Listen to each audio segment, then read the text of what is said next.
3 de julio se celebrará el Día Internacional Libre de Bolsas de Plástico. Tiene como objetivo reducir justamente este tipo de materiales que son de un solo uso y con ello fomentar su consumo responsable por el daño que generan al medio ambiente y que además afectan a animales y también a seres humanos. Como dato, escuche usted esto, 89% de la basura plástica se encuentra en el fondo del océano. Y para hablar del Día Internacional Libre de Bolsas de Plástico, saludo con mucho gusto a Nick Leopoldo, gerente de la campaña Océanos sin Plásticos de Oceana en México. Muy buenas noches, ¿cómo está? Hola, buenas noches, Blanca, ¿cómo estás? Gracias, Nick, por esta comunicación. Oye, cuéntame sobre la importancia de que poco a poco vayamos migrando a otro tipo de instrumentos y no utilizar el plástico. Pues es crítico, más que importante en este punto que migremos a otros materiales. Y esto es porque la contaminación plástica, como la tenemos hoy en día, es una crisis que no podemos resolver ya que llega al medio ambiente, ¿no? Entonces, una vez que tenemos este problema en el que los plásticos se convierten en microplásticos y están en el océano o en los ríos o en los mares, se vuelve un problema que ya no sabemos cómo resolver al día de hoy.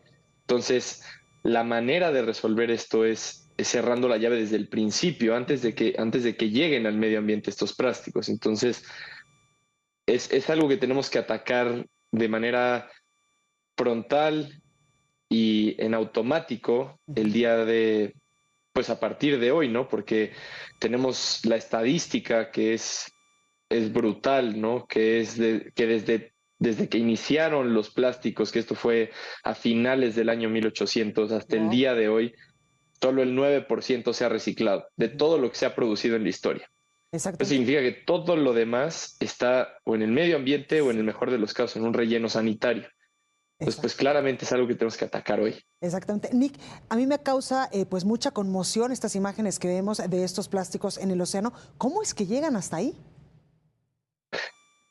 Hay varias maneras. La primera es, por ejemplo, en México, muchas de las ciudades que están cerca de la costa no tienen servicios de manejo de residuos, entonces pues los residuos van a un pequeño relleno sanitario que está muy cerca de la costa, entonces tan solo con la acción del viento estos plásticos pueden alcanzar los océanos. Lo mismo pasa en comunidades que están cercanas a ríos, que esos luego desemboquen en el mar. Y luego en la parte ya más problemática, que son esto que se conoce como los microplásticos, Ujú. eso es que hoy en día los plásticos se pueden degradar a partículas tan pequeñas que se vuelven volátiles. Entonces, se vuelven tan pequeñas como las de un aerosol, por ejemplo, ¿no? Entonces, un plástico de la Ciudad de México, si agarrara vientos hasta la costa, pues podría transportar Ujú. plásticos hasta el océano, ¿no? Exactamente. Entonces hay diferentes formas en las que pueden llegar y luego tristemente también está, pues a veces sí, una falta de conciencia donde la gente simplemente, no sé, turistas en las playas, pues no hacen un desecho adecuado de los Claro. residuos y los tiran directo en la playa, ¿no? O en el mar. Claro. Nick, las legislaciones funcionan. Por ejemplo, aquí en la capital del país, aquí en la Ciudad de México, hay una legislación que prohíbe los plásticos. Incluso cuando tú vas al súper, ya no te dan ni siquiera la bolsita de plástico que pues te otorgaban para meter la fruta, la verdura. En fin, aquí en la Ciudad de México el plástico ya casi que no existe por la legislación. ¿Esto funciona? Las legislaciones sí funcionan, alrededor del mundo se ha notado eso. Hay diferentes formas de legislar a los plásticos, pero en general se ha visto que las legislaciones funcionan, en específico cuando van de la mano de acciones, ¿no? Entonces, idealmente se pondrían legislaciones que buscarían cambios progresivos, ¿no? Entonces, ahorita tenemos, como bien mencionas, en la Ciudad de México una primera Ujú. prohibición, se prohibieron una serie de artículos que eran de plástico de un solo uso, Claro. altamente contaminante y que no estaban sujetos a una cadena de reciclaje. Ujú. Hoy en día en la Ciudad de México todavía hay algunos materiales como estos.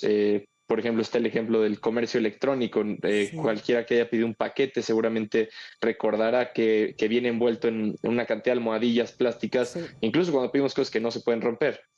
Ese plástico es el mismo del que estaban hechas las bolsas de plástico, nada más que por un pequeño vacío en la legislación, pues las compañías o la industria del comercio electrónico se ha aprovechado para seguir haciendo uso de este material. Entonces, las prohibiciones y las regulaciones a plásticos sí funcionan, pero es un proceso que tiene que ser continuo, ¿no? O sea, encontramos estos nuevos vacíos legales y hay que atenderlos para que podamos seguir reduciendo esta problemática en la ciudad.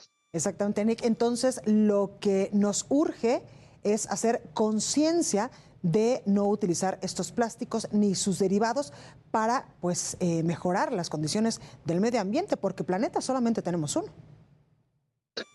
Sí, totalmente de acuerdo. Creo que es un trabajo de los tres entes que juegan un rol en esta ecuación, que es gobierno, la ciudadanía y las empresas.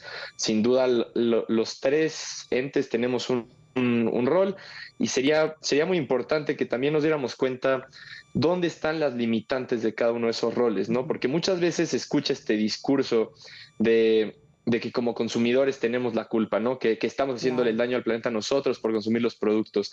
Pero pues yo ahí me gusta invitar a esta reflexión que es, cierren los ojos, imagínense que están en el mercado haciendo su compra. ¿Cuántos de los productos que necesitan no vienen envueltos en plástico? Justamente. O sea, realmente como consumidores, ¿qué tanto poder tienen de decidir no comprar un producto que esté envuelto en plástico? Entonces ahí es donde entra el rol más de gobierno, ¿no? Que es, hay que regular para que no todo venga envuelto en plástico. Y esto es considerando que el plástico en sí no es un material malo, es nada más cuando se usa de mala manera. Que, por ejemplo, pues no vamos a pedir que quiten el plástico de las prótesis médicas, Claro. jamás eso no haría sentido. Pero pero si la industria, por lo que nos dicen los datos, esto es simplemente como nos dicen los datos, solo 9% se ha reciclado. Si la industria no está dispuesta a hacer este cambio por sí sola, entonces necesita regulaciones. Entonces, un poco nosotros como ciudadanía, pues sí podemos desechar nuestros recursos nuestros residuos de manera adecuada, por ejemplo, separando entre orgánico e inorgánico y dentro de lo inorgánico separar vidrio, metal, plástico, cartón, pero si ese plástico no se puede reciclar porque no hay una industria que lo recicle, porque no hay valor en ello, porque es más barato producir muchas de estos plásticos de un solo uso que reciclarlos, entonces por más que hagamos nuestra parte como ciudadanos, pues el plástico va a seguir Sí, llegando, ¿no? Y entonces, si se regula, pues ahí frena esa parte. claro. Y de la regulación muchas veces también llega la innovación, que es donde la industria puede entonces llegar y decir, ok, desfacemos esto y cambiemos por algo diferente, algo nuevo. Entonces, entender bien esos roles y no dejar tampoco que nos echen la culpa como ciudadanos es importante, ¿no? Para saber hasta dónde se termina nuestra responsabilidad y empieza la de la siguiente entidad de este problema. Totalmente, bueno, pues ahí lo tenemos, Nick Leopold, gerente de la campaña Océanos sin Plásticos de Oceana en México. Muchísimas gracias por esta comunicación y por también pues invitarnos a esta reflexión, a concientizarnos de que los plásticos en estos momentos y en el futuro tampoco son la solución a este problema. Muchas gracias a ti, Blanca, a ti y a tu audiencia por el espacio. Gracias, bueno, pues ahí la información.